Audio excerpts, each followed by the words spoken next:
Hello and welcome to another Arsecast Extra, as always, with James from Gunnerblog. James, good morning to you. Good morning, Andrew. How you doing? I'm all right. You're in San Sebastian this weekend. Yeah. Were you just scouting the next player we're going to sign from Real Sociedad? I was on a sort of cultural exchange with Martin Zubimendi. He was announced while I was there. I've got to say, Andrew, bumped into a lot of Arsenal fans. Yeah, in San Sebastian. There was a stag party of Arsenal fans on the flight over.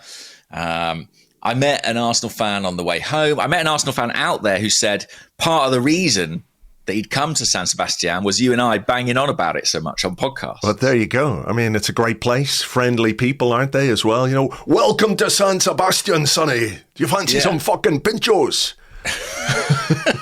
The Scotland of Spain. The Scotland of Spain. Apologies to all of our Scottish listeners there.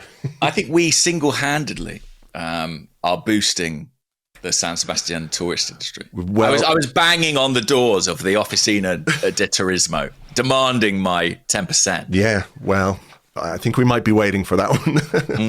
But yeah, great time. I had a brilliant time. Thank you for your recommendations. No, not at all. It's a hell of a place. You can eat well and drink well and swim well, and it's a beautiful, beautiful town, isn't it?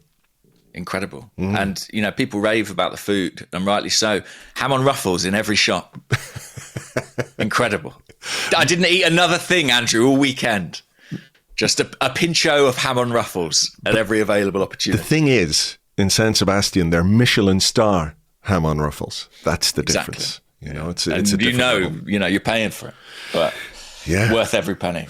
Well, look, you did pick a hell of a weekend to be away because a lot happened, and we're aware that there is, you know, some good stuff that has happened and some bad stuff that has happened, and we're going to address it all. But what we're going to do, in particular with the news around Thomas Partey, is record that bit. Sort of, we're going to put it out as a separate bit, if you like. So between part one and part two, because I think tonally, it will be a very different kind of discussion from the one we normally have on the Arsecast Extra, and it is quite different from some of the questions that we have, and we understand it is a very emotive, potentially triggering topic for a lot of people. So it might be something you want to listen to, it might be something you want to skip.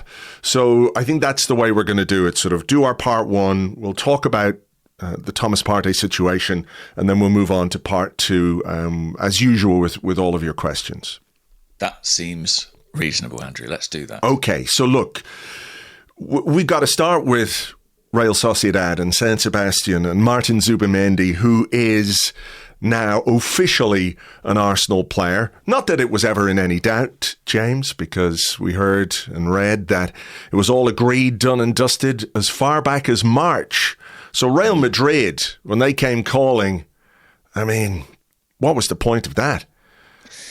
Yeah, I mean, it depends who you believe on that. Real Madrid are quite insistent that they didn't come calling. I think Arsenal feel otherwise. I suppose we'll never quite get to the truth of that matter. But yeah, it's been a done deal for some time. I think even before March, you know, it was effectively sewn up. There was reporting, wasn't there, in January? And I think things were very much lined up at that point in time. So a really good signing. I think, you know, Martin Zubimendi is a quality player who's been wanted by some of the biggest clubs. You know, Liverpool obviously really wanted to take him last summer. He declined. And I think Arsenal have worked quite smartly and intelligently to secure this deal. And I don't think it was an easy one to do because the bond between Zubimendi and Real Sociedad is so strong. And I think he obviously wrestled with the idea of leaving them, and I think probably would only have been prepared to leave them in a situation where it suited the club too. And clearly Arsenal and La Real came to an agreement that worked for everybody. Yeah, so it was interesting in his interview with Arsenal, the Arsenal website yesterday. The word he used was, it's a drastic change. I think they translated it as, you know, really big change or a huge change, which I think is fine as well. But I think that does tell you a bit about the how he wrestled with it, because Real Sociedad is his club. You know, that's where he grew up. He grew up in San Sebastian. It's like any North London kid growing up and playing for Arsenal. The idea of leaving the club you grew up at and supporting, it's a difficult one, right? It is a difficult one. And, you know, you're changing country and all the rest. But clearly the work that Arsenal did in the background, which I think you reported on and other people have reported on as well, so that when Arsenal were looking for Mikel Merino, they wanted to sign Mikel Merino and Martin Zubimendi last season, but that wasn't a runner for Real Sociedad. So that relationship between the two clubs, and maybe building some foundations for Zubimendi to arrive to, because Merino's been his teammate for many years. Mikel Arteta, of course, is from San Sebastian and started his career at Real Sociedad. Those things sort of probably made that decision a little bit easier for him. Yeah, I think so. And the fact that Arsenal, you know, I think it gave him more time, didn't it, as well, to kind of come to terms with leaving San Sebastian. It is a big thing. You know, we've both been there. It is a distinct culture and a distinct identity, and one that, you know, is very important to the people there. I think stepping away from that is a very big thing, but he's joining a club with a manager who is Basque, who knows that world intimately, with players who have been at San Sebastian, you know, an old teammate in Mikel Merino. He briefly played with Martin Odegaard as well. So I think that will have made the step easier for him. Equally, I think he's right to call it a drastic change. I think it's a big change in culture, but also in terms of league and competition. And I guess that's why it makes sense that Arsenal have opted for Norgard from Brentford to come in as well alongside him, a player who knows the league, who is settled in the UK, who might be able to assist in that adaptation. You know, Zubimendi's in early enough that theoretically he'll be ready to start every game from the minute the season kicks off. But it wouldn't surprise me if there's a little bit of a transitional period for him in terms of getting acclimatized fully to English football. I don't think that's especially unusual for a player coming out of La Liga. No, I don't think so. What I would say as well, though, he is 26. He's played, you know, Champions League. He's played at the Euros. You know, the quality is, to my mind anyway, there's no question about the quality of this player. I don't think it would be a surprise if there was a little bit of an adaptation period, but as well, he's coming into a pretty settled team. You know, this is a team that's been together for a good few years now. I think we are going to see quite a bit of change this summer. There's going to be quite a number of additions, so maybe that changes the dynamic of the team a bit. But, you know, the plan for him, such as it is, will have been laid out, you know, very clearly in terms of what they think he can bring to the team. From a footballing perspective, but also in terms of his character. And maybe now at 26 is the perfect time for him to make that move. And, you know, I think the fact this has been in the post, for want of a better phrase, for so long has made it feel a little bit underwhelming, you know, to people. And I get that so far our transfer business this summer has been like, decent, but nothing particularly special yet, right? We got a backup goalkeeper, we got a backup central midfielder, but Zubimendi, I think, is, as you say, a player coveted by Liverpool. Manchester City were after him, Real Madrid potentially were after him. Xabi Alonso, of course, a big issue there because he's Zubimendi's favourite Spanish player of all time, as we learned on his Arsenal content afterwards. So, you know, he's a high quality player who's going to bring something different to the base of the Arsenal midfield, which you would hope is going to have knock-on effects for the way that we play, you know. And to me, it's a really, really exciting signing. Although I do understand why at this point people are just like, oh, good. Thank goodness we've got a lot of Zubimendi fatigue, I think, isn't there? Yeah. And obviously the events over the last couple of days as well. I think the plan was to announce him last week, but then we had the tragic news about Diogo Jota, and then the Thomas Partey news came. So it was being pushed back. I kind of felt a bit sorry for him, where these things completely out of his control were sort of shifting the landscape a little bit. But I'm glad it's done. I suppose you have to ask yourself, you know, Arsenal almost suffer from getting the deal done early in terms of perception, don't they? I mean, if there was a transfer saga that played out this summer where Xabi Alonso and Real Madrid had been in for him, and the Liverpool interest was live, and Arsenal had won that race and got the coup of signing Zubimendi, we'd probably all feel very different about it. And I do think this is a really high caliber player. You can question, I suppose, the fit or, whether he was the right man. But in terms of his quality, I agree with you. There's probably no argument. His credentials are fantastic. And clearly Mikel Arteta was really desperate to get this player. The process began, well, I mean, really more than last summer. It goes back further than that. I think for January, before we signed Declan Rice, we looked at signing Martin Zubimendi, but he didn't want to leave in mid-season.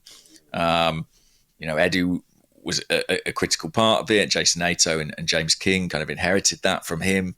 And the deal is over the line. So I think when we spoke a couple of weeks ago, we talked about having the certain building blocks, certain foundations in place for the start of the season. We all considered him to be one of them. Yeah. And I'm just glad that it's done and he can start training with the team and be part of preparations. Yeah. I also enjoy the fact he said, in his interview that, his English wasn't great while he spoke really good English. Yeah. I don't know if you've had a chance to watch it yet, but his English seems to be pretty solid so far. And that's another thing, I suppose, that he'll have to get up to speed with a little bit. But, there's plenty of Spanish speakers at the club as well. So a smart guy. I mean, a chess player as well. Oh, there you go. You see, that's it. You've got that brain at the base of the base of the midfield. You can sort of see the next move. I'm no good at chess because I can't see beyond, oh, look, I'll put my knight there, and then all of a sudden my king and queen are getting taken. I just don't see it. I just don't have that kind of brain. I think you need a particular kind of brain to be able to look 2, 3, 4 moves forward. I don't have that. Absolutely. I mean, if he does well at Arsenal, we're going to read 100 intros this season to pieces. Do we start calling him the Bishop? Yeah, something exactly. Like that. Bishop Zubimendi.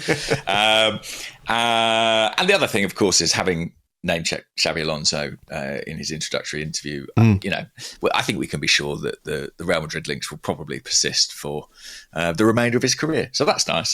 Something to look forward to. Something to look forward to next summer. Yeah, so look, a Sunday announcement, a bit unusual, and Sunday is typically a day of rest, but yesterday was anything but a day of rest when it came to news, because there were stories developing in the Swedish press which were disseminating throughout the morning, and then all of a sudden things kind of kicked off with Big Vic and Viktor Gyokeres reportedly, as agreed, personal terms with Arsenal, and the clubs are, if not at the point of an agreement, they're certainly closer than they were. It looks like he's going to be the guy. It looks like he's going to be the striker, and that's another big decision. It's another big piece of news, another big piece of the puzzle going into next season, isn't it? And that's another one we talked about. Not necessarily 100% that you need him there for pre-season, but you want them there for the start of the season. And it looks like things are moving in that regard. Quite how it's come to this development, I'm not 100% sure. I'm not sure what sort of light you can throw on that, because the Sesko Gyokeres, Sesko Gyokeres, we've been doing that dance all summer long. So do you have any insight into why it's kind of gone this particular direction? Well, I think some have been doing that dance more than others, not to pat the athletics coverage on the back, but I don't think we ever went hard on it's advancing with Sesko. I think that, there were always difficulties about that deal that led a lot of people to believe it would ultimately be Gyokeres. I am going to pass on the back, actually. Fuck it. I think we were the first in March to say that Gyokeres was a target. And now it looks like it will indeed be him. How it's gone that way is a really interesting one. I suspect ultimately a lot of it is down to numbers. I think that Arsenal struggled to come to terms with both Leipzig and Benjamin Sesko. I think it was always looking like the more expensive deal. And with Arsenal wanting and needing to make other additions to the squad, I suppose there was an appeal about Gyokeres from an economic perspective, I also think there were people in the club, Andrea Berta among them, who wanted Gyokeres most. I think this is a really interesting moment from that perspective. You know, Berta has kind of got his guy. And I think the distinction of, Berta wants Gyokeres and Arteta wants Sesko was never quite right. I think that was a bit too simplistic. But I think that probably of the two, Sesko appealed more to Arteta based on what I've heard. So it's really fascinating that it appears to have swung to Gyokeres, and it's a bit of a departure, really, in terms of how things have gone at Arsenal. Do you mean like in terms of influence over player arrival? Yeah, I think so. Like generally, Mikel gets what he wants, doesn't he? And I'm not saying he's opposed to Gyokeres or anything like that. But I just think Berta's influence has been really clear on this. And maybe it's a bit of a show of strength, and it's a really big call. It's a big call. What's your reaction? I mean, my reaction, I think we talked about this a couple of weeks ago, and we were asked, like, which one would you go for if, you could pick one? And I think I went with Sesko because the potential is there, for him to develop into something. And that would probably still have been my preference. But I was always of a mind that whichever one it was going to be able to come into this Arsenal team and score goals. I didn't really have that kind of worry. I didn't think one would flop and one was the only guy who would work. It was just a question of preference. I think, I could be wrong, and maybe it'll come out in the wash. As you say, the financial aspect of it, I think it was more difficult. Or maybe Leipzig were making it a bit more difficult. And it comes to a point where you have to make a decision. You can't hang around all summer trying to negotiate one off the other to see if you can drive the price down, particularly, if one side is not really for budging. And there were stories about Leipzig wanting, a lot of money and a lot of that money up front, which didn't make huge sense to me, but it might be a part of why Arsenal have decided to go in the other direction. The thing I would say about Gyokeres is he's 27. We're in, I think, a win now moment for Arsenal, right? The pressure is on. Zubimendi is 26. He's coming in to play a key role. There's expectation. There's pressure. This is a really, really good Arsenal team. But we haven't won anything for 5 years, whatever it is, since the FA Cup. We've come really, really close, and nobody can take that away. But, there's no trophy for runner-up, et cetera, et cetera. So I think some of the decision-making has to be about how we get ourselves over the line in terms of silverware. Gyokeres, late bloomer, perhaps. His career trajectory is a bit... what's the word I'm looking for here? Unconventional, right? To sort of be at Brighton, then go on loan, and then go to Coventry, and then go to Portugal and just start scoring goals at the rate that he's scoring goals. Yeah. It is a bit unconventional. And there is that worry about the pathway from the Portuguese league to the Premier League. I get that. I don't think there's any way he scores goals at the rate that he scored them for Sporting. But I also don't think we need him to score goals at that rate. I think we need him to be somebody who augments the squad and adds to what we already have. And part of that, I guess, is depth and keeping people fit and keeping rotation options. And, we're looking at building out this squad in a way which allows us to sort of keep our best players in the best shape as much as possible without asking too much of them until their hamstrings explode. So if Gyokeres comes in and scores half as many goals as he does for Sporting, it's still going to be plenty for Arsenal, thinking that next season, are we going to get a bit more from Kai Havertz? Are we going to get a bit more from Bukayo Saka? Can we get more from Martin Odegaard in front of goal? I think we can. Can we get more from Martinelli or whoever the wide players are going to be? I think we can, so... 20-goal Noni Madueke. Yeah, well, we'll come to him. But I'm pretty comfortable with it, I have to say. I recognise the the concerns people might have about the transition from Portugal to the Premier League. Completely. But I also think we're looking at a guy who is physically very powerful. I watched him when we beat Sporting 5-1 in Lisbon. He gave Saliba and Gabriel something to think about. On a day when Arsenal won that game easily, he still gave them a little bit of a problem, at times. So if you can do that to the best central defensive partnership in Europe, then I don't really have too many concerns about his ability to cope with what the Premier League has to offer. I've seen people talk about how he is really, really physical. He's a fighter. He's a bully. I love that, and his focus seems to be entirely on scoring goals. And I love that too. And we need a striker, and we're getting a striker. And it was always going to be a case that some people were Team Sesko, some people Team Gyokeres, some people Team Watkins, whatever it might have been. But I'm glad at this point that the club have, it looks like at least, made a decision. They're going to make this deal happen. We get it over the line.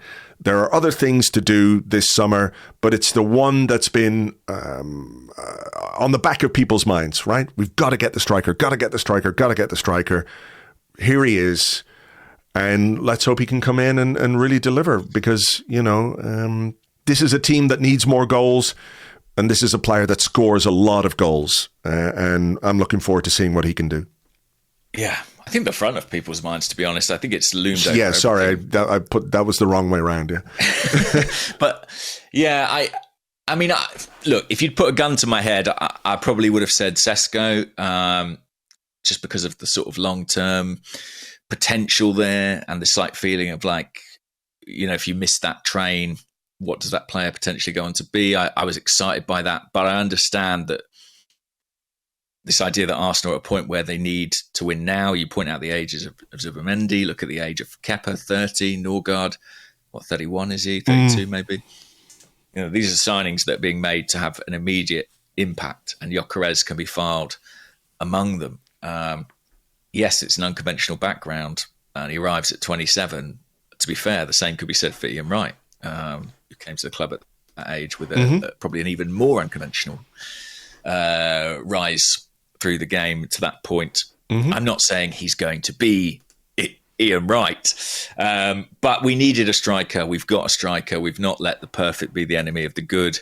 I don't think it's coincidence that it's accelerating now when pre-season is beginning and Mikel Arteta is starting to work with his squad seriously and in a tactical way, because I think some measure of adaptation tactically will be required to accommodate Gyokeres and on his part as well, to be an Arsenal striker in the Premier League rather than a Sporting Lisbon striker. I think the parties are going to have to sort of meet in the middle. There might be a period of transition or acclimatization, who knows, a bit like with Zubimendi. But I'm just glad we seem to be heading towards a resolution here, and it's a really essential part of the jigsaw. And a decision has been made. And listen, I couldn't say to you, they've got this wrong. It should have been Sesko. I just don't think it was clear enough between those two. I think it was extremely hard to know definitively who would be. There's always unknowns in any transfer. But I feel like in this one, there was no home run, obvious, no doubt solution. Beyond Alexander Isak, I don't know who that would have been. Even Isak, at the price that you would have had to pay for Isak, comes with a measure of risk or uncertainty, would he fit? Absolutely he would, and he's a great player. But I do think you're right. The fact that these are the two players, Sesko and Gyokeres, over whom, there are question marks, whichever way you want to look at them, that these are the two guys who have dominated the striker discussion this summer, tells you a little bit about what's out there on the market as well. Yeah, and I think one factor that I think will matter to supporters is that it feels like Gyokeres has gone out on a limb a bit to make this deal happen. Yeah, he's pushed, hasn't he? He really has. He has pushed. He's agitated with Sporting. I know there's talk of him reducing his personal terms. He's still going to be very well rewarded. I don't necessarily think that's as big a deal as it might seem, but he has agitated and pushed to make this happen. he's desperate to come to Arsenal. I think as fans, you want to see that from a new signing. Yeah. So I'm excited, to be honest. We've longed for a man who can kick the ball hard into the net, and it looks like we may get one. Yeah, and watch out, Premier League defenders. He's a big guy. He's a big guy. Adds even more height and presence to this Arsenal team. And look, I really hope he's a success. So let's see what the week brings on that one. But it looks positive that's the way it's going to go, and that's going to be the signing that we make. You mentioned Noni Madueke, a player who we were linked with. It was reported again over the weekend or just before the weekend that personal terms have been agreed, but no contact between the clubs. I want to ask you, first, what's your thoughts on signing Madueke? And then there was another question that we have here from Blue Sky, from mudo.bsky.social. He says, "Hi, gents. With Madueke playing at the Club World Cup and in need for a 3 or 4 week holiday afterwards, should we really be in a rush to sign him in July?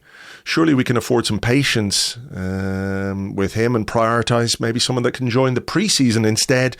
For example, Eze." And maybe some of the concerns that people will have is that Eze is a tantalising signing. Madueke, maybe not quite so much. And it's sort of like, well, if we do one, can we do the other? So I don't know what the lay of the land is there, but your thoughts on Madueke and also the timing of it, because I think that's a really good point. If he's at the Club World Cup, the abomination of a tournament that I haven't watched, he is going to require some holidays, and it is going to take a chunk out of his preseason. Yeah, there's a lot there, isn't there? I mean, in terms of the timing, I'm sure that it's partially motivated by the resumption of training and Mikel Arteta saying, I need to get my squad together, or at least know what I'm going to be working with, even if the players aren't going to join up just yet. But I think we also have to consider maybe Chelsea are a factor in this timing. There was a story, I think, last night in the Times about them needing to recoup about £60 million through player sales. Something to do with the financial regulations anyway. They're always having to sort of... They've run out of hotels or women's teams to sell to... Basically, yeah. They're like looking at getting rid of, Cucurella's kidney or something to raise a few quid. And so it may suit them to get a player out sooner rather than later. And Arsenal might be looking to leverage that situation. What I was going to ask you. Like, is that a situation that if we do want this player, we should try and leverage as much as possible? Like, if they've made a decision on this guy and if personal terms have been agreed, it suggests kind of that they do. There are people listening to this who will be going, don't help Chelsea by giving them any money at all and let them fall foul of the regulations for whatever punishment they might get, which is probably not very much anyway. But there's a sort of, oh God, why are we helping these cunts out again? Yeah, I've got to say, we did it before. Didn't that happen with Havertz? It was that kind of scenario around the time we signed Havertz. Maybe. I mean, some people say that Chelsea have stockpiled so much. I mean, Arsenal have bought a player from Chelsea. Is it something mad, like in 7 of the last 8 years or something crazy? Some people say Chelsea have stockpiled so much talent that, actually it's maybe not the worst place to shop. Every year they have to shed a few players and there might be some decent deals to pick up there. Equally, we cover a lot of transfers on this podcast and in my other work, and I can't remember too many reactions as negative as what I've seen around Madueke. Like in terms of the volume of comments, I think when Athletic did their agreed personal terms story, there were like 400 comments within like an hour or something like that, and they were generally not positive. So clearly among the fan base, I think it's two things. I think people are very wary and weary of signings from Chelsea. Yes. And I think it's underwhelming. I think Madueke, when you've been talking about Rodrigo or Eze, and they may not be linked, but the idea that you're then progressing with Madueke is underwhelming, I think. I find it underwhelming. I agree.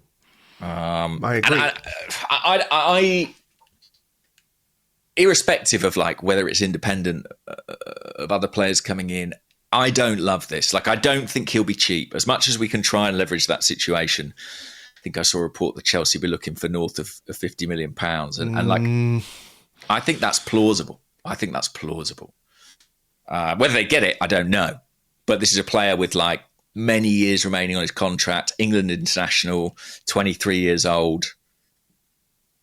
You know, people are talking about him as a backup, but I don't think he'll have a backup price. I mean, we did have a question about this from King Thierry on the Discord. He says, I'm not naive enough to think the club should listen to fans about who to sign, but do you think there's some sort of obligation on the club to read the room when it comes to continually buying players from Chelsea? I think that the Chelsea fatigue is a very real thing now. It absolutely is. I wonder, would people feel quite as negative about this if you were buying Madueke from, you know, Bournemouth or something, you know? But could I make a point on that? Yeah. I think part of the reason is that he's gone into a theoretically elite club in Chelsea and not always looked like an elite player. Like, if you were signing him from Bournemouth or Brentford, you'd be like, okay, can he make the step? But I would argue... Yeah, that's a good point.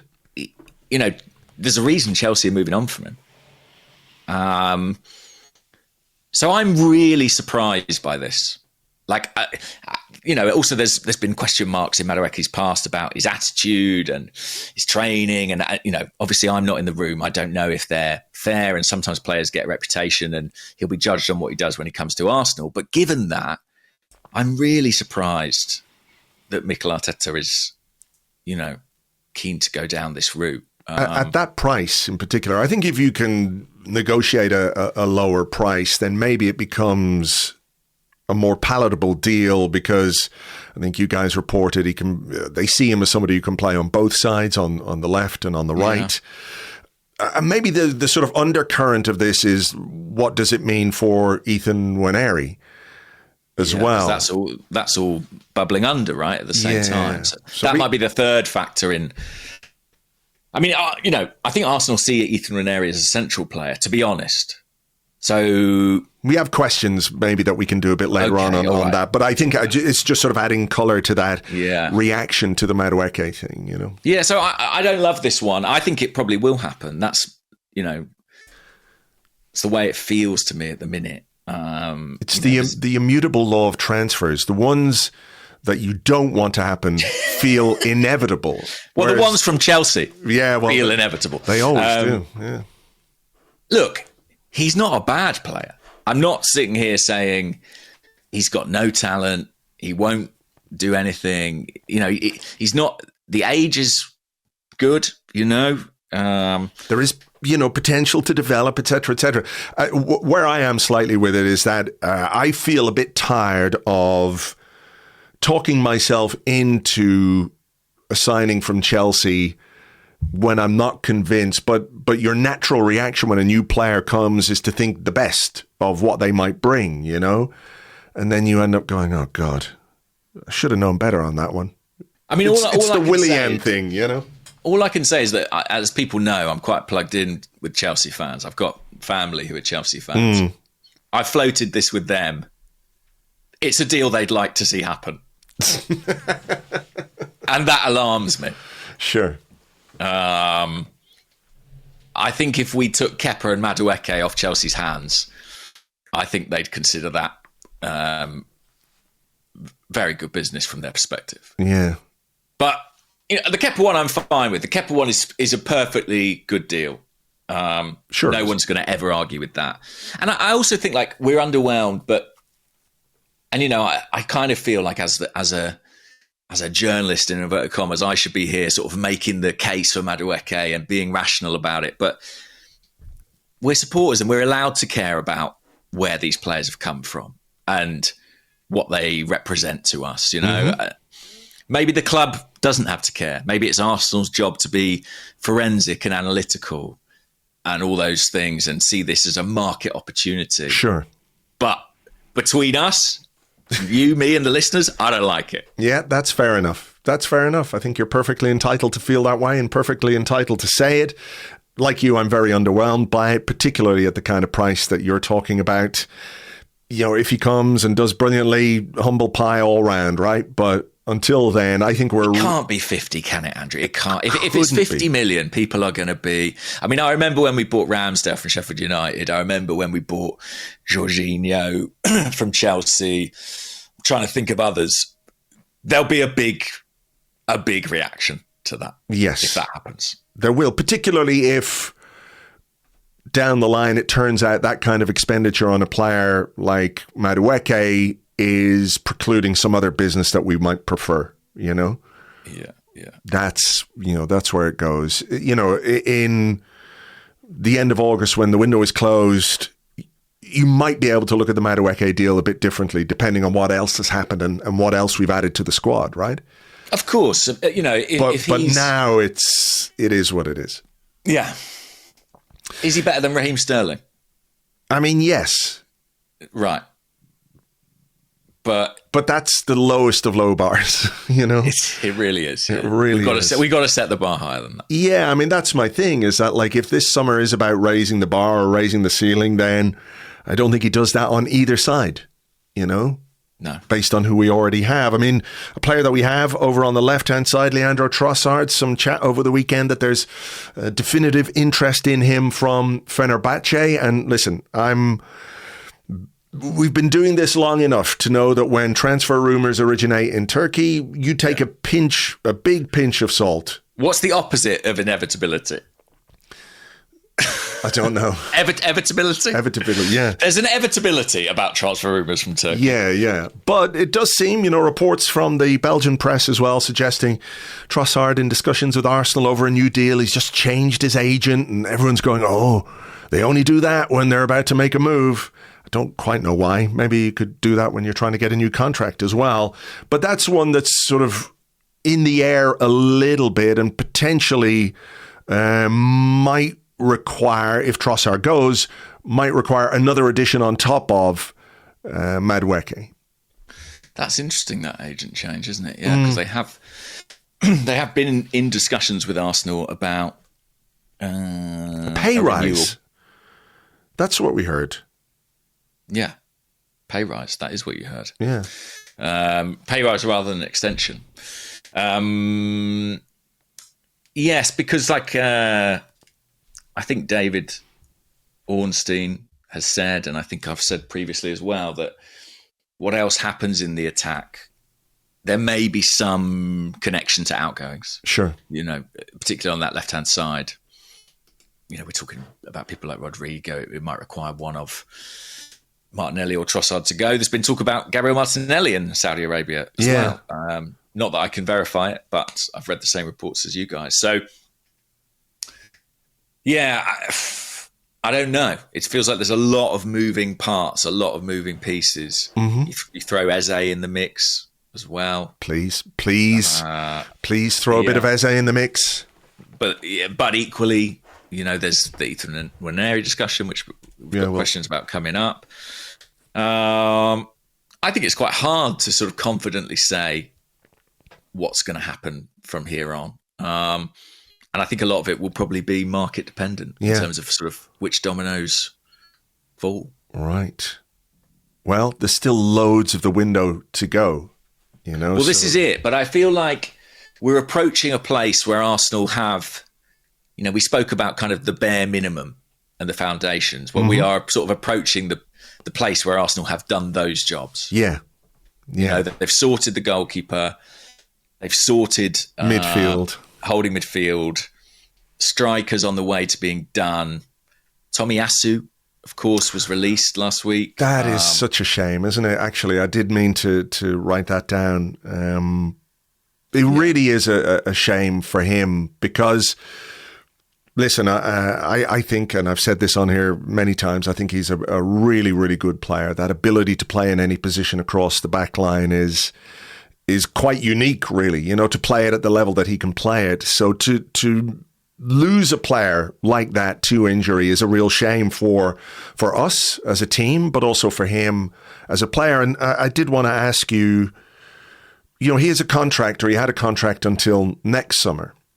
Yeah. And here we are, a year out from the end of that contract, and a mutual agreement was reached between the player and the club to release him from that contract. Now, at Arsenal, he's got the medical staff, the physios, the rehab, the conditioning, the equipment, all the environment is there for you to do the work required for you to come back and be an Arsenal player. What struck me about this decision, beyond it being a real shame, was a worry that a decision like this, which is kind of unprecedented, really, tells us something about the seriousness of the problems that he is facing and faces, for whatever happens next in his career, whether it's on the pitch or off the pitch. Well, yeah, I think so. I mean, let's not forget, it wasn't too long ago that Arsenal actively extended Mohamed El-Neni's contract when he was suffering with a serious knee injury in order to enable him to undergo his rehabilitation with the club. They knew at that point he'd probably never be a sort of serious first-team player again, but there was a loyalty there. So my conclusion, when you factor that in, is that Tomiyasu probably wanted this release on some level.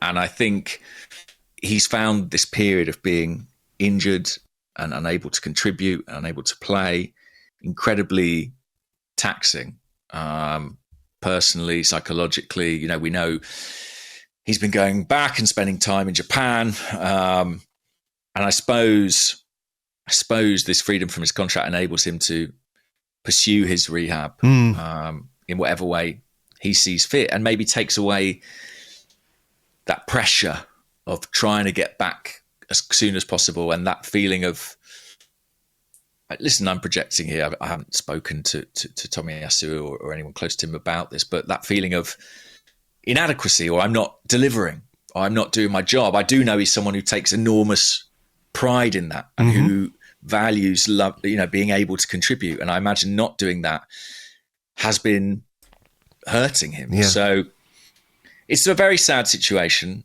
And if he does get back to playing, and I think we probably do have to frame it in that way now, if he gets back to playing, I'll be delighted. I'll be delighted. And at wherever it is and at whatever level, I think that'd be fantastic. I mean, the thing, injured players frustrate people and frustrate fans, and I get that. But I think sometimes there's justification, whether a player's application or their work or their lifestyle might contribute to their, unavailability. Sure. But I think with Tomiyasu, you're looking at a guy who's been an absolute model pro all the way through and has just been really, really unfortunate to suffer the kind of injury that, as you say, raises questions about whether or not he's going to play again or at what level he plays again if he does come back, So that, for me, is just really, really sad. It is, but I suppose on the other side of the coin, it crystallises a need for Arsenal to do something in the market, and they're trying to with Mosquera. Mm-hmm. So to come back to what we're saying, it feels like sort of the cake is taking shape. And I think now, the signings that we're talking about or thinking about making are the icing, potentially. And I feel like they may be ones that sort of need certain dominoes to fall. Sure. All right. Well, look, we'll see. As we said, there's a lot of time left still this summer in the market to get things done. But I think that pretty much covers all the news over the last few days anyway, and quite a lot of news and good news, for on-pitch stuff. Well, good and bad, depending on your Madueke stance on things. I know some people are, a bit higher on him than we might be, and, that's fine too. So look, we'll take a little break here. What we're going to do is take a break. Our question section will follow the next section, in which we're going to discuss the news about Thomas Partey and his charges, which were announced at the weekend. So if you don't want to listen to that, you can skip forward, and then we'll do your questions and more in part 2 right after that. But for now, we'll take a little break.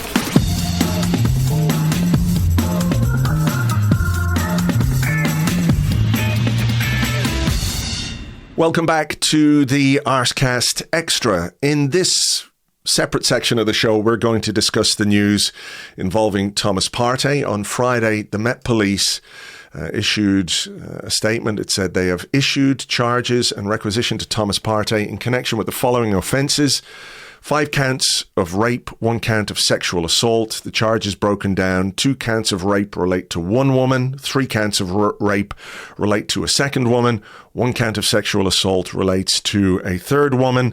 The offences are reported to have taken place between 2021 and 2022. This is obviously going to be a very difficult conversation, but we will treat this with the seriousness it deserves and merits. Yeah, and it's worth saying as well, Thomas Partey denies the charges, and Arsenal, for their part, say that throughout this process they followed all safeguarding and sort of legal guidance.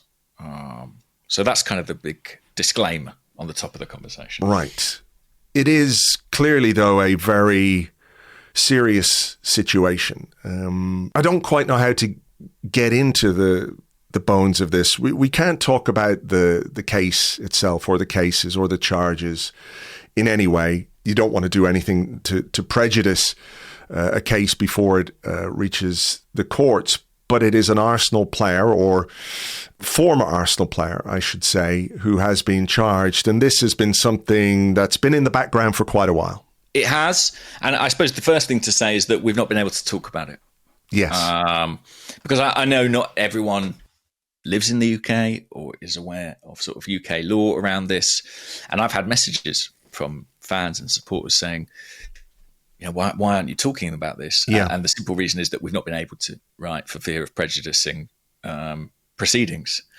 And forgive me if that's the wrong language, by the way. Neither Andrew nor I are lawyers or legal experts. But that much was clear. It's not something we were able to talk about. And that's actually been a very frustrating thing because, you know, it's such an important issue and something we've wanted to address. But now that the charges have been made, we can address. We can. I mean, what we can talk about, I suppose, is maybe how it was handled, maybe how the club handled things, and I guess maybe how it's made us feel. Yeah, I'll have a go. I mean, I think I understand and agree with why we've sort of isolated this conversation because it's so distinct from the general tone of the podcast.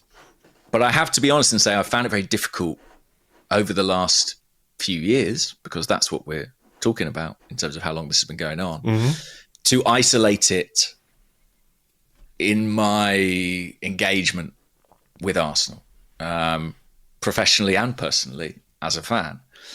It has been in my mind throughout, and I think has kind of compromised much of how I've felt about things. You know, for me, it is. I find Arsenal's handling of it difficult to accept. I have to say, very difficult to accept, and very difficult to align with. And there's two parts to that, really. One is, you know, while the sort of proceedings were ongoing and Partey continued to play for the club, and I understand there's a debate about that, and we can have that debate. For me, the real point, the second point, was when the club attempted to extend his contract while this was still ongoing and the CPS was still looking into it, and there was still a chance that charges could be brought. And while I can understand a kind of legal and rational logic for why you might continue to use a player under suspicion of these sorts of offences, considering extending that player, for me, is a whole nother level, and is completely impossible for me to understand. I'm very thankful that it didn't come to pass. from a sort of personal perspective, I would have found that incredibly difficult. But yeah, I do find that hugely difficult to reconcile. That Arsenal, chiefly that Arsenal sought to extend the contract of a player in this situation. Yeah, I agree with that completely. I think there is and has been discussion about, what the right thing to do was when he was first arrested and bailed, and whether you can suspend a player based on that. I think, as you said at the top, Arsenal will say legally they didn't do anything wrong. But there's a sort of legal obligation and a moral obligation.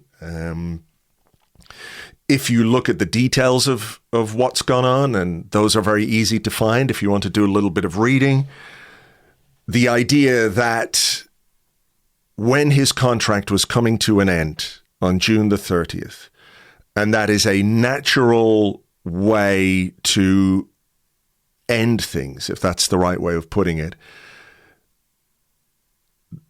the people at the top of the football club, in full knowledge of what those accusations were, thought, yeah, we can give this guy a new contract. We should give this guy a new contract, I think is shameful, really. It's beyond the pale. It really is. And by the way, this isn't speculation. It's there in black and white. Mm-hmm. Arsenal put out their list of released players with an asterisk against the name of Thomas Partey, saying they were in contract talks with him. Yeah.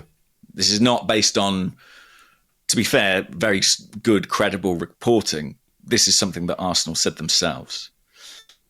I agree. I think there are two parts to it. Again, I think there's I've got a huge ethical issue with that. I think I think it's wrong. But I also think, whatever you may think of Thomas Partey, whatever you may think of the case or the legal proceedings, what I would ask is this: did the people running the club do the right thing to protect the club in that instance? When, even if you're thinking cynically about it, they were afforded an opportunity to end this relationship organically and didn't seize it. I find that extraordinary. I don't know how I'm supposed to trust the people that and it's a secondary issue, right? The most important thing are the alleged victims and all that. But as an Arsenal fan, how am I supposed to trust these people with the running of this institution and organisation, that they were prepared to put the club's reputation at that sort of risk? Yeah. It's utterly ludicrous. And I think they may say, legally, we did the right thing. We followed safeguarding procedures. I think this was about football. I think Thomas Partey played for Arsenal in that period because he's a good football player. And that's what mattered most to Arsenal. Yeah, I agree. And I think that's probably why they wanted to extend his contract. He had a good season. Mikel Arteta likes him. He thinks he's good. But I think the fact that nobody could turn around to Mikel Arteta and say, no, this is not good for Arsenal Football Club, is pathetic. I don't understand, James, how in all the time that this has been going on, and, you've been at games and I've been at games and many people have been at games and people have watched games on TV and heard the reaction from opposition fans when he's on the ball, singing that dreadful song. I mean, I have to say, anybody, whether it's an Arsenal fan or an opposition fan, who turns something like this into an opportunity to, for bants, for want of a better word, ought to be treated with just outright contempt. It's terrible. But that has been following Arsenal Football Club around for all of this time. And how are people sitting in the stands, the owners, the executives, the manager, they're not blind, they're not deaf to all of this, and not think this is not good enough for Arsenal Football Club. Let due process take its course, etc., etc. But as a fan, to hear those boos all the time and know why those boos were being directed at one of our players, it's kind of stomach churning, and has been for all of this time. Of course. And listen, I couldn't cheer when his name was read out before a game. I couldn't cheer when he scored a goal. Other people will have their own feelings about it. That's where I was. And we don't know if he's guilty, and the courts will decide. But with that cloud of suspicion, I did not feel comfortable with that. No. It's been very difficult having to talk about him in a kind of objective manner while this has been ongoing. And some will feel it's, I've already had people messaging me saying they feel that that's hypocritical. That we discussed or analysed his on-field contribution during that process. And fair enough, like if that's how you feel, you're entitled to that opinion. That was kind of the advice I was given on legal grounds. Listen, I think, we have said whatever we've said about Thomas Partey, the footballer, when necessary. Yeah. And that's kind of where I've been with that. And, I've had, I've had messages and people saying, you're downplaying this, you're not giving him the credit he deserves. And maybe, if you're looking at it through a different lens, maybe that's true. But I can only look at him through the lens with which I view him based on the seriousness of these accusations and now these charges. Yeah. And I feel very strongly about this, and I should couch this that it's personal. Like everyone's going to have a different emotional reaction. And, allegations of this nature for me are quite triggering. I work in an industry as well as football, entertainment industry, which is rife with predators and problems. And I've encountered those in my life. So I have to hold my hands up and say that this triggers me maybe more than it would others. But I am really struggling with this. Like I am really wrestling with this. And it's, I have to say that when there was talk of Thomas Partey's contract being extended, I very seriously considered giving up my season ticket because I felt like I don't know how I can endorse this. And I think that's, for me, that's, the contract renewal, that clearly was problematic. The period before that, when he was being played and used, Arsenal will always be able to fall back on, innocent till proven guilty, all those kinds of things. He hadn't been charged. Employee law. I have to say, I don't feel that way because I don't think football is a conventional workplace. I don't think you can treat Premier League football like you do an office or any other workplace, because every time you pick a player, you put him on that pitch, you are promoting effectively that player, and you are saying this guy represents this badge, and it's an endorsement of that individual for my money. And I think that this idea that if you don't pick him, you're somehow contravening employment law stands up to no scrutiny, because there are 20 other guys every week that you don't pick. And it's not always about talent. You didn't pick Mesut Ozil for years. For years. Was that about talent? Was that meritocratic? You stopped picking Pierre-Emerick Aubameyang effectively because you wanted him out. Football clubs pick 11 players every week and they don't pick 20 more. And they don't have to explain it. It's the manager's decision.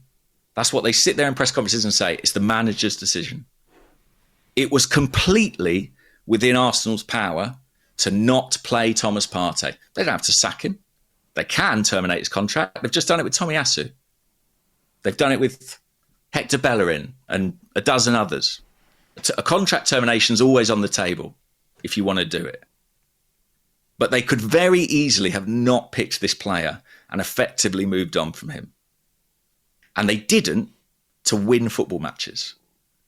And I think that's pathetic. I think that is not good enough. We all want to win football matches, but this club means so much more to us and has to stand for more. And for me, it's not good enough. Legally, Arsenal may have a case. Morally, they do not. But that's my view. Others disagree. And I know some people, the principle of innocent till proven guilty is paramount. And I do understand that. But, sorry to bang on, Andrew, but I've been waiting to get this off my chest for a very long time. No, I know you have. So, no, listen. Listen, innocent till proven guilty is really important, but that's for a court of law. Yeah. As you say, they wouldn't have contravened any laws by not picking him. And there are other ways of moving a player on from a football club beyond terminating their contract. That's very true as well, Andrew. And that is very true. There are either standards of behaviour that are acceptable or there are not. And there are players who have been disciplined and left out and isolated for behaviour far less serious than these accusations. So where is the line? Where are the non-negotiables? I think the other thing maybe, we're speaking about this, by the way, from a very particular perspective, right? We're not people for whom, and I know you spoke about your experiences in the entertainment industry, and it's, people who I'm sure are close to you have experienced things, but we're two men, right? Of course.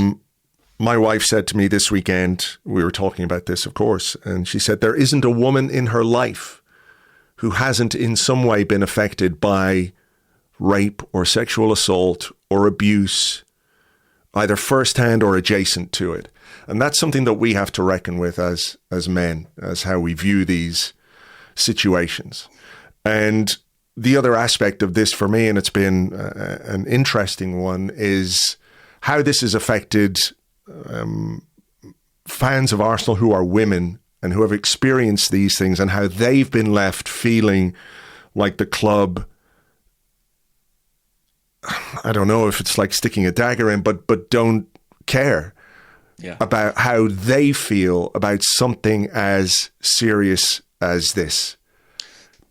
Absolutely. And we are men, and we, society has a problem.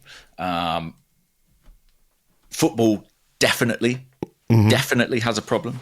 You need only look at the reaction on social media when, say, Benjamin Mendy was cleared from other footballers.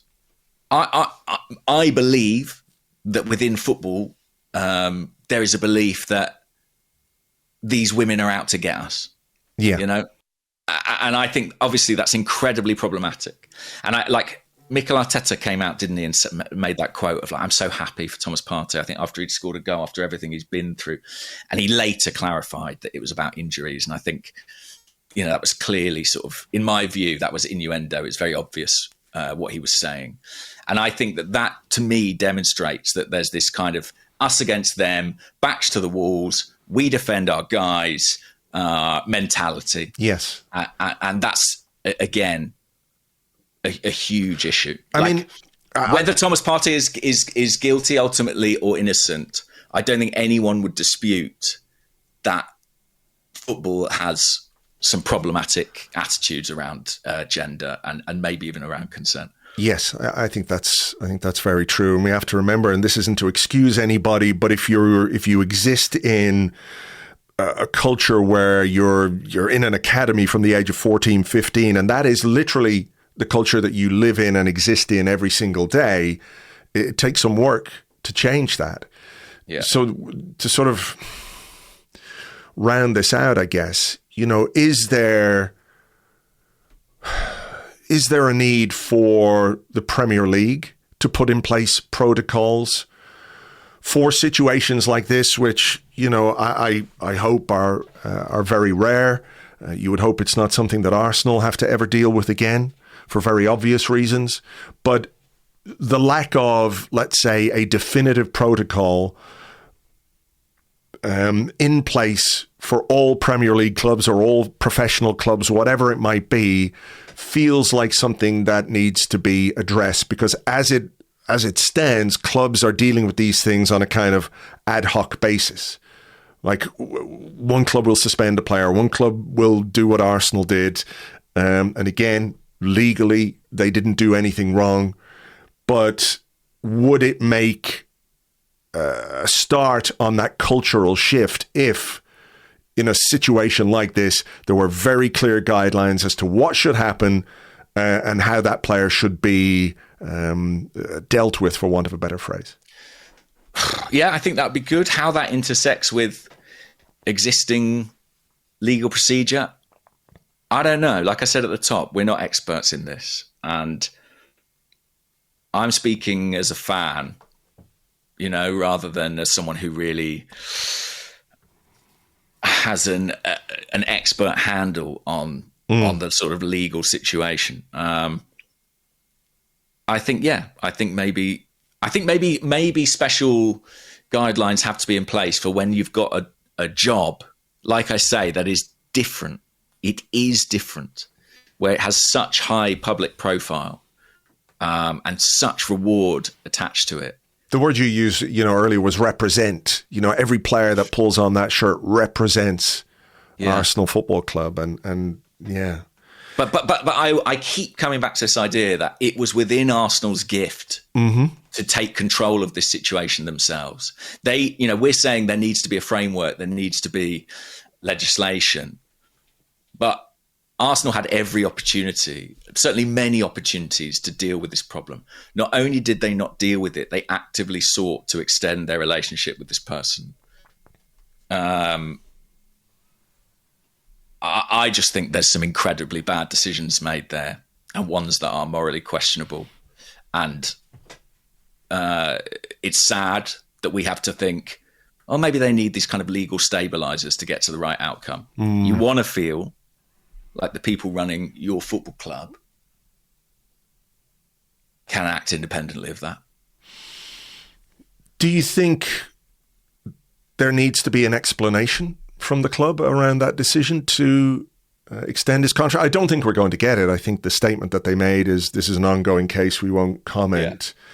And thank God, by the way, it didn't happen. Well, absolutely, because we could be talking about Arsenal player Thomas Partey rather than former Arsenal player Thomas Partey, for all the difference that makes, to the alleged victims or anyone else. But, it's already created a stain on the club, I think. And it's really sad. And, the worst thing as a football fan, we can all be angry and frustrated about what we do on the pitch, and could we have done this better? Could we do? But to be that angry and disappointed at a decision that your football club has taken is not a nice place to be in.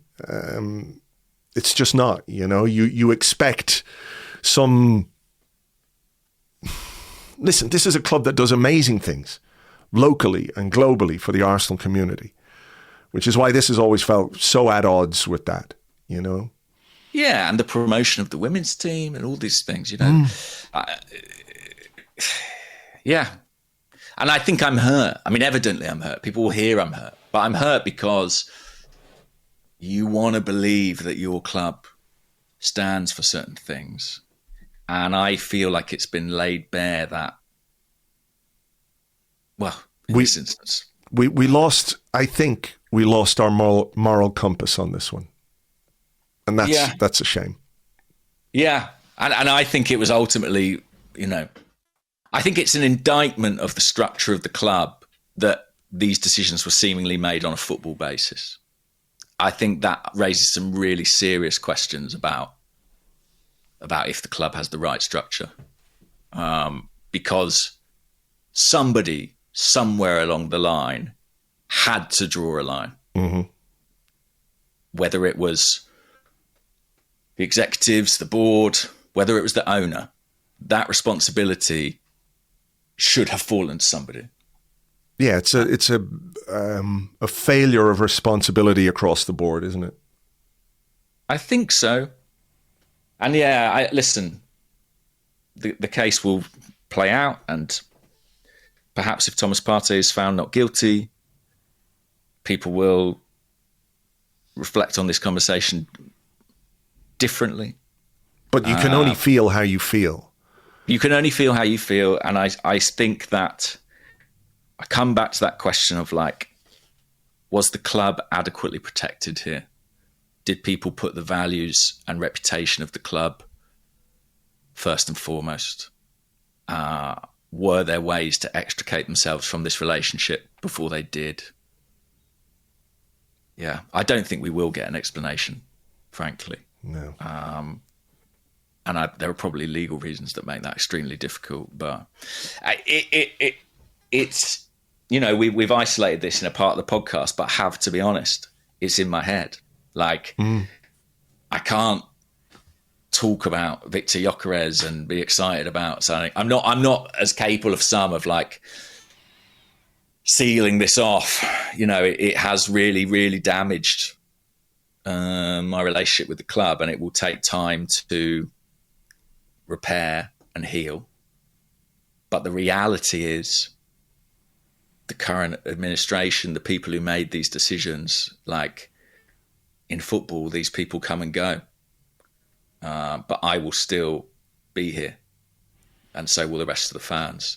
And that's ultimately what made me decide I'm not giving up my season ticket. I'm not going anywhere. It's because this club means more than the people running it. And I recognise that. And, you know, it's kind of our responsibility and our duty to instill and uphold those values. They come from us.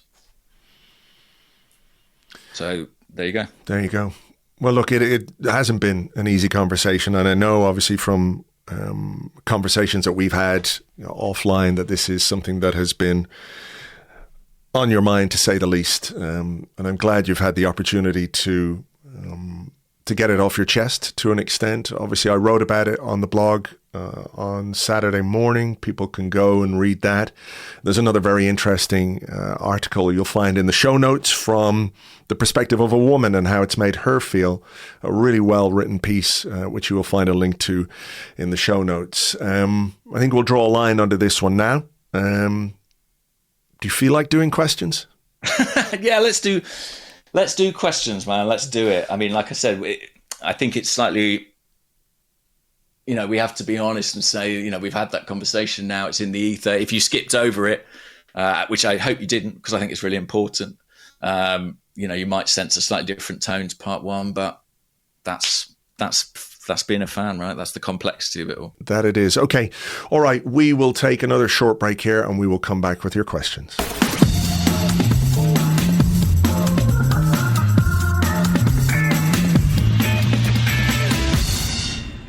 Welcome back again to the Arsecast Extra. This is part 2 or part 3, I guess, in which we answer the questions that you sent to us on Blue Sky at gunnerblog.bsky.social and at arseblog.com. Also on the Arseblog Discord chat server, which you get access to if you are an Arseblog member on Patreon. James, I want to go first because we did mention him in part 1.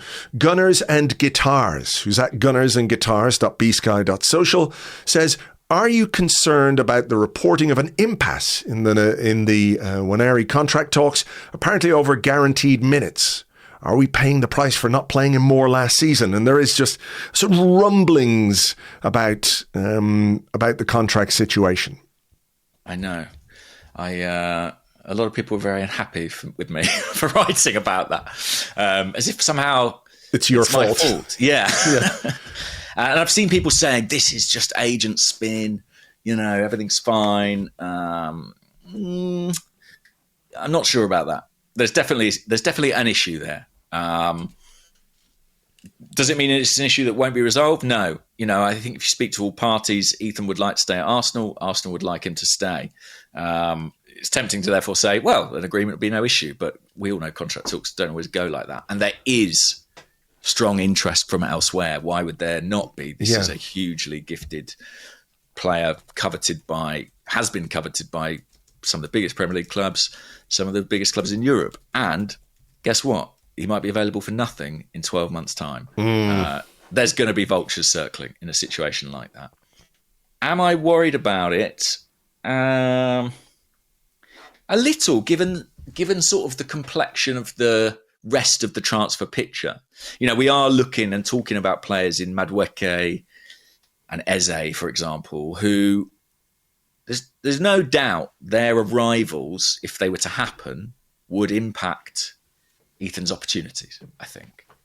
I'm not saying don't buy them, but I'm saying there has to be some consideration given to that balance, Yeah. I mean, Madueke, if he's the backup for Bukayo Saka on the right-hand side, let's just say that's where he is. That's where Nwaneri played last season. And they may not see him there long term, but no, sure. He got a lot of minutes there. Yeah, he did, and was effective from there as well. He scored 9 goals last season, Nwaneri, in half as many minutes as Madueke, who got 11 goals. So it's one of those. This is another reason why that 50 million and that player in particular leaves me a little bit underwhelmed. The question then is like, can he play more centrally? And you've talked about that a bit in the past, where yes, that's probably where they see him, but where exactly? If Odegaard is there, he's going to play a lot. Is he the backup for Odegaard? If you bring in Eze, there's questions about like where exactly does he play if he comes in. I think those are pretty interesting questions, legitimate questions too, because you've got Declan Rice, you've also got Mikel Merino, you've also got Kai Havertz, you've also got, players who can play in those positions where, like, part of the reason they let Fabio Vieira go was to give a pathway to Nwaneri, right? But if you bring in Eze, does that not just block that pathway in a more significant way? So, I mean, Ethan's last agreement with the club went right to the wire. And there was talk all the way through that Arsenal might lose him. Ultimately, he stayed. I'm hopeful that this will go the same way, but there is that element of doubt. And if you're Arsenal and you're struggling to make that agreement, or it's not in place yet, at what point do you draw a line? I mean, can you risk? What do? Do you go into the last season with the contract unsigned and risk losing the player for nothing? Or do you have to say, we draw a line here and we sell him now? So I know it's a horrible kind of quandary, and I'm not even sure that's the position it's in, but that must be, well, I can tell you, it is part of the conversations they're having to have. Well, listen, good luck to them fielding that. If you sell Nwaneri and sign Madueke, best of luck handling that one. It's it'd be a horrible situation to be in. Hopefully they can come to an agreement. I really do. I think he's an incredibly talented player, and we saw last season that there is huge potential there. Yeah, and he's back from the Euros now. I think they'll probably be picking up negotiations in earnest this week, and it may be that, being cynical, it may be that this public discussion of an impasse or interest from elsewhere is what's required to unlock an agreement. Sometimes it works that way. Mm-hmm. So let's hope for some good news, because he's a player of enormous talent. I mean, another factor is that I think is interesting is like Max Dowman behind that. You've got a player a few years younger in similar areas of the pitch.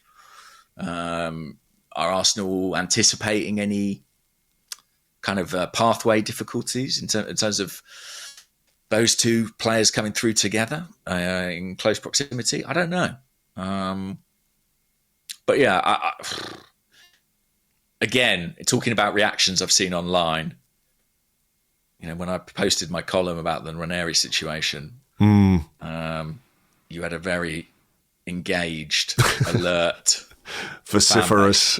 Yeah. I think the idea of selling him is unconscionable to most Arsenal fans. Yeah. So let's shades of Raheem Sterling at Liverpool, maybe. I mean, do you think there is enough of a pathway for him at Arsenal? I suppose that's a good question. Like, a player of his ability, 18 years old. He's just seen Miles Lewis-Skelly given a massive new deal. He's a first-team starter in the 11. I don't doubt that has a kind of knock-on effect for Ethan's own negotiations. And we shouldn't say Ethan, really, because, frankly, he's 18 years old. He's not the guy in the room having the conversations. But his camp. Do you think Arsenal are doing enough to show him this is the right club? We don't know what the conversations are in the background. Yeah. But the fact that we're sitting here talking about Arsenal maybe signing Eze, talking about signing a player who I think many people would view as potentially inferior to Nwaneri. Yeah. Even though he's 5 years older. I mean, they're reading the same reports as us. Sure. I guess. Sure. But you would imagine behind the scenes there are more better conversations going on, right? You'd hope so, yeah. You would hope so. So well, you'd be surprised in football. A lot of the time people get their news from the media. But that idea of where we're looking at the team right now, we're looking at the squad right now, and you can make a case for him to be playing here or there on the right, backup for Odegaard. Maybe you could play him left. I don't know. Arteta talked about him maybe being a forward or a 9 at one point. I'm not sure that's the case. And certainly that's not the pathway, given that we're going to buy Gyokeres. So I can see why there might be a little bit of instability in that situation, where it's not blindingly obvious where he should play or who he should play ahead of. Does that make sense? Yeah. I mean, I'm not sure that would be resolved by, say, joining Chelsea. Well, no. There was a great, there was a one on the Discord. Let me see if I can find it. It made me laugh. It comes from Kins97. He says, is this photo enough to persuade Nwaneri to stay and not join Chelsea? And he's posted a Chelsea lineup. So Robert Sanchez in goal, fine. But his back four is Neto, Jackson, Nkunku and Madueke. Midfield of Pedro, Sterling, Cole Palmer with Gittins, João Felix and Liam Delap up front.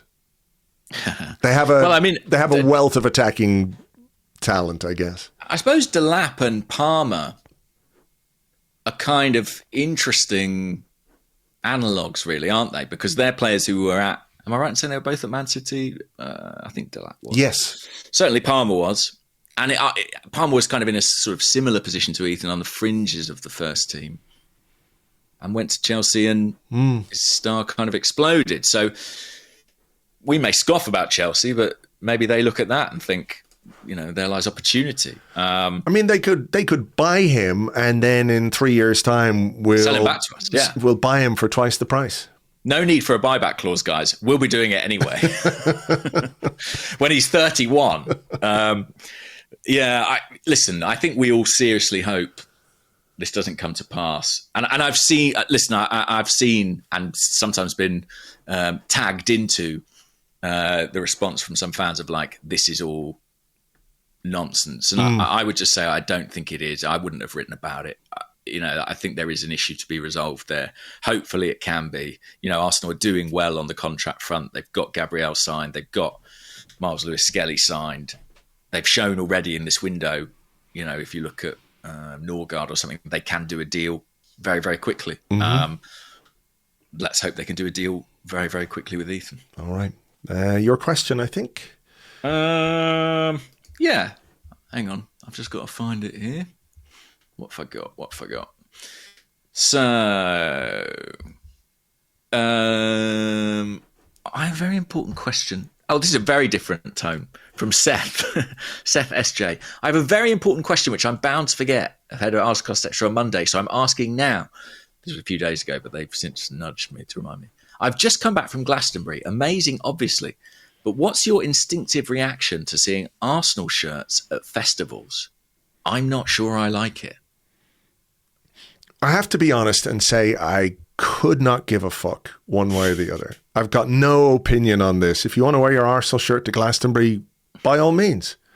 I don't know why it would be even a worry or a consideration. What's the problem?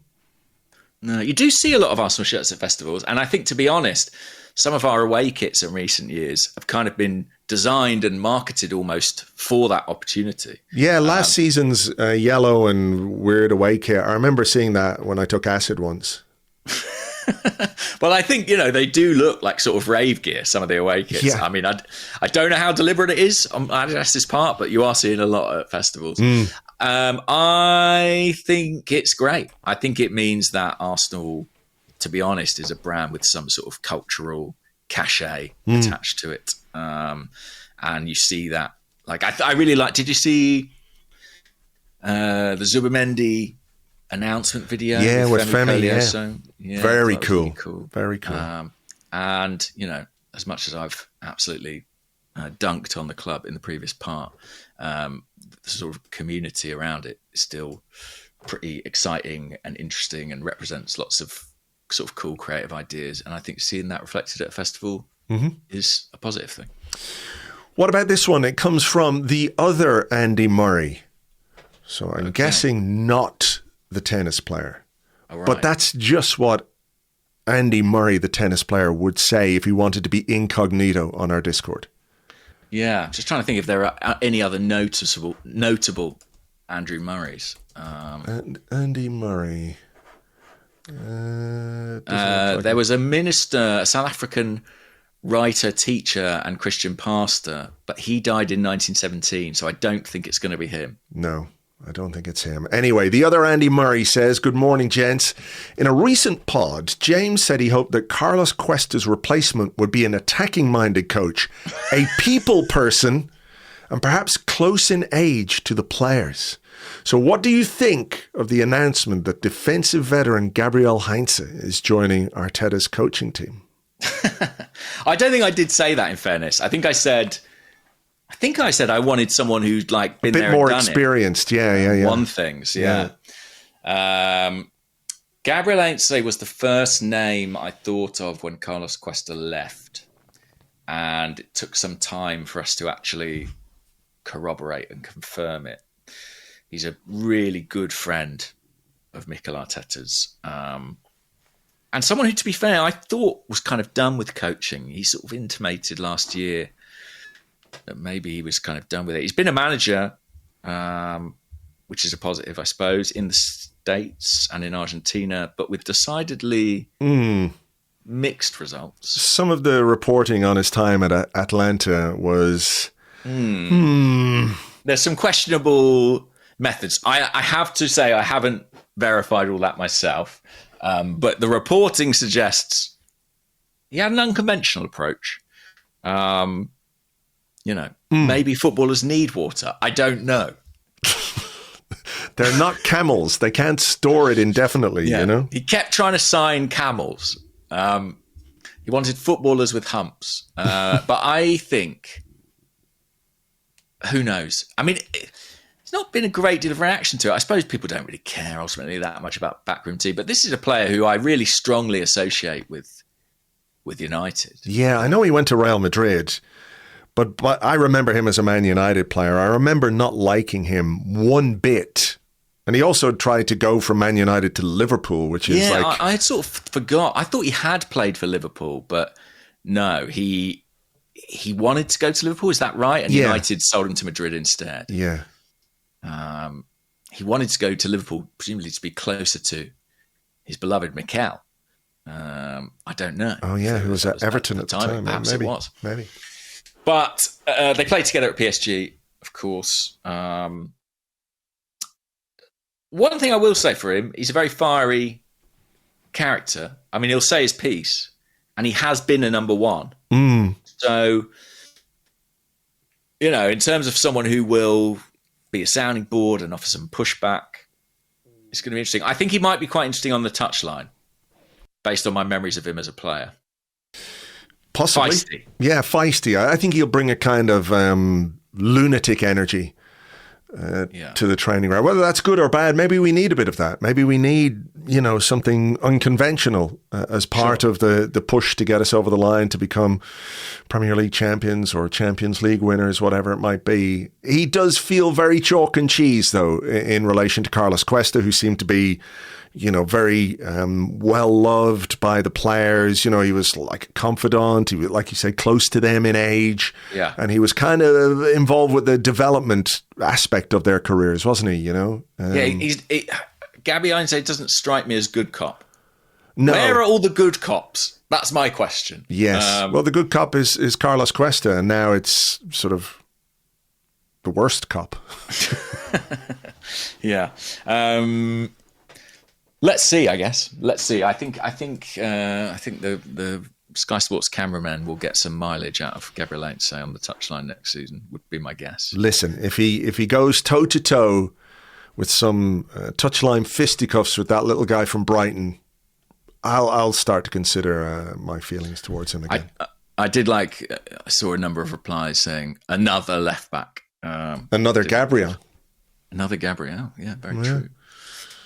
Okay, I got asked a question by Chris Black, and I'll read it to you. It said, could James walk us through, in a very broad sense, one of those broad walkthroughs you get, how these deals come together and who leaks the info to the press? If we decided yesterday to move for Gyokeres, what does that look like?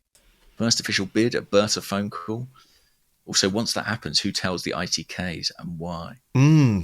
That's a great question that I should have asked you, actually. But go for it. I'll try and answer.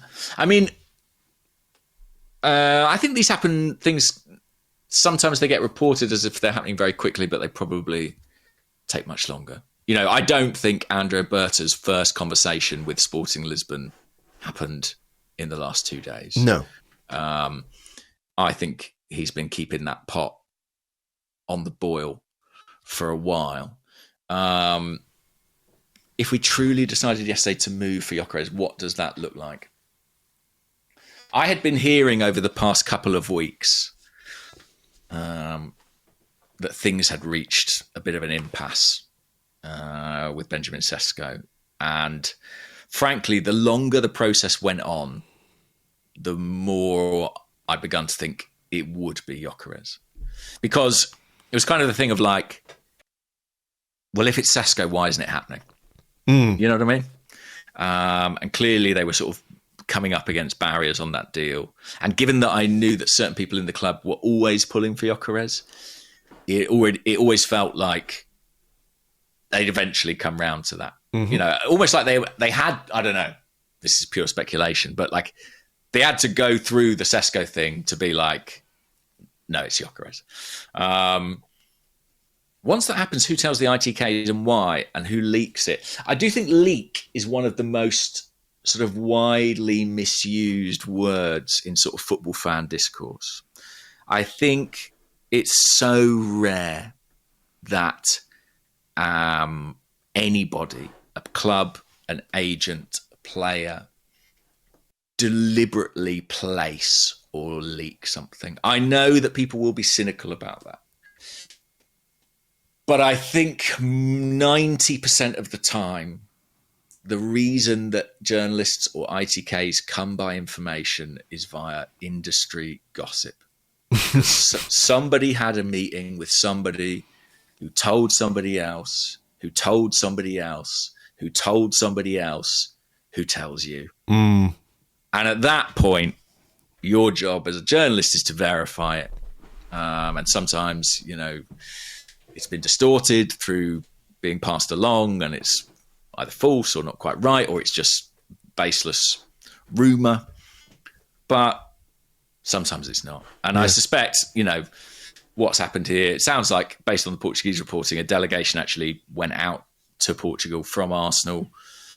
Somebody who was in that meeting had a meeting with an agent on another deal later that day, and they said, we've been doing this, and then that agent tells another agent in their agency, and that agent's got a relationship with a journalist in another country, and it comes out. I mean, I think it was quite interesting that the report started in the Swedish press on Sunday morning that someone, got some info, whether it was from an agent or somebody close to Gyokeres or a family member. The way these things can get around is there are many ways for the information to travel. It's quite rare, though. And listen, maybe I'm doing it all wrong. But it's quite rare that an agent, for example, and again, Nwaneri's a good example. It's quite rare that an agent would ring you up and say, yeah, so the deal's going ahead. Just found out. You might want to publicise that. Or equally, I don't know if you've heard, but we've reached an impasse in contract negotiations. Very, very, very, very rare that would happen. And if an agent or a club did that, my first instinct would be suspicion. Yeah, of course. Why are they giving me this information? And what's the how do I put it?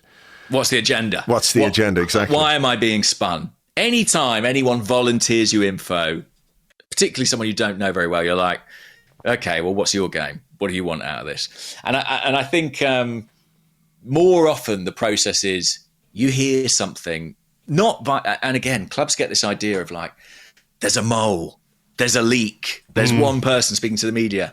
It's not the way it goes. If you're a good journalist, you've got many, many, many different relationships with people all across the industry. And, someone might pass along a little tidbit of information, and your job then is to contact the people involved and pull the thread. Exactly. And people might not lie to you. They might say, oh, to be fair, no, that is right. Or that's slightly wrong. They might, guide you or give you a bit more context. But it's very rare that someone goes, we must get this out there. And actually, if you think of the agent of a player, like Gyokeres' agent,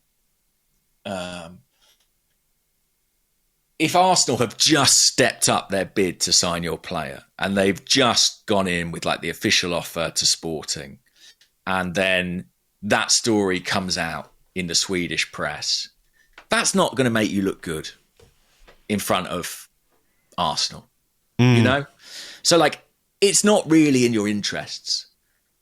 Arsenal will have said, we'd like to keep this quiet. We try to do things confidentially. If a story then comes out in your home country and it looks like it's been placed by you, it wouldn't derail a deal, but it wouldn't be a nice, it would it could slightly damage their trust in you. Sure.